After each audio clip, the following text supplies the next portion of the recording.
बहुत समय पहले की बात है। एक राज्य में एक अहंकारी राजा शासन करता था। उसका नाम राजा विक्रम था। राजा विक्रम न केवल अपने विशाल राज्य पर गर्व करता था, बल्कि अपनी शक्ति, धन और यश पर भी बहुत घमंड करता था।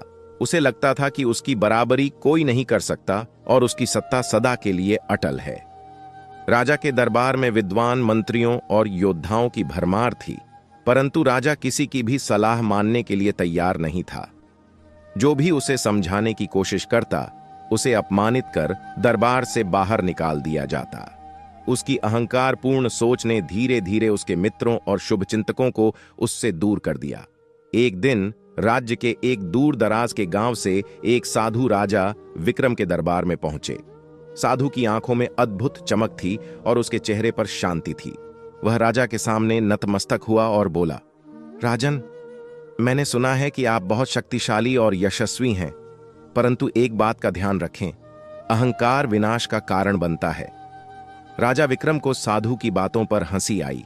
उसने कहा, तुम्हें लगता है कि मैं, इस महान राज्य का राजा, विनाश का सामना कर सकता हूं? मेरे पास अपार सेना, धन और शक्ति है।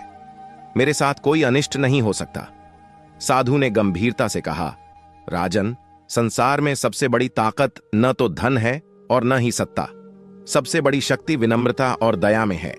यदि आप अहंकार से ग्रसित रहेंगे तो एक दिन आप अपने ही पतन का कारण बनेंगे।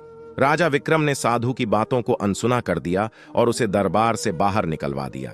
समय बीतता गया और राजा का अहंकार बढ़ता ही गया। उसने अपने राज्य की प्रजा पर अत्याचार करना शुरू कर दिया। उसने कर बढ़ा दिए और जो लोग उसका विरोध करते उन्हें कठोर दंड दिया जाता।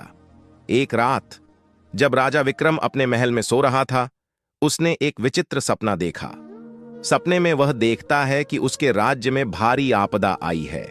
महल ढह गया है और उसकी सेना उसे छोड़कर चली गई है। वह अकेला और असहाय खड़ा है और उसके पास कोई मदद करने वाला नहीं है। जैसे ही राजा जागा, उसे गहरे भय ने घेर लिया। उसने महसूस किया कि उसका अहंकार ही उसका सबसे बड़ा दुश्मन बन गया है। उसने तुरंत ही राज्य के साधु को बुलवाया और उनसे माफी मांगी। साधु ने राजा को शांतिपूर्ण जीवन जीने और प्रजा की भलाई के लिए काम करने का मार्ग दिखाया। राजा विक्रम ने अपनी गलतियों को स्वीकार किया और अपने शासन को सुधारने का वादा किया।